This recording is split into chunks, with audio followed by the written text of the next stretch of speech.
after ka ma-expose sa baha, supposedly within 24 to 72 hours, muinom yun ka og doxycycline to protect yourself. Natay tulo ka kategorya ni. Ang kanang gitawag na to nga low risk, moderate risk o ang high risk. Ang kaning low risk kato ni sila ang nabahaan nga way samad, way mga katol-katol. Muinom lang sila og duha ka capsule nga tag 100 milligrams kausa. One dose lang ba? And that will hopefully protect them for the next 7 days. Assuming nga wala sila magsige og ubog sa baha. Ang kaning gitawag na to nga moderate risk, kato ni sila ang na-expose nga may mga samad. Kung naging samad, ang ganing kagaw sa leptospira, dali ra gani siya makatultol na makasuod na to. That's why kung itong may mga samad, ang atong protocol ani, but they have to take it from 3 to 5 days. Depende sa ilang samad. Kung ang ilang samad gamay lang gayo, pwede ni siguro nga 3 days lang sila mag-inom. So total of 6 capsules sila mainom. Pagkatong mga dagkong samad yun, mauto sila nga itong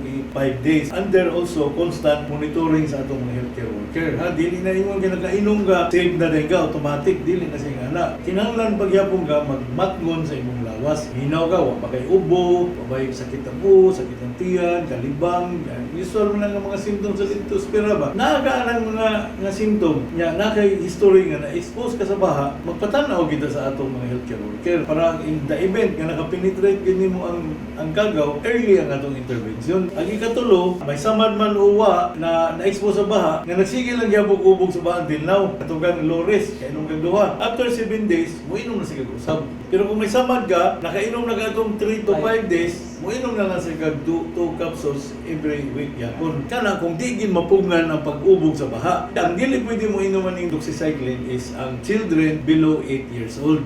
8 years old below, timbang but amoxicillin. 8 to 12 years old, doxy yapon but timbangon sila. Now, ang usa ka kategory nga di na to pwede painom is ang mabdos. Lain sa na siyang protocol, amoxicillin na to ipainom or azithromycin.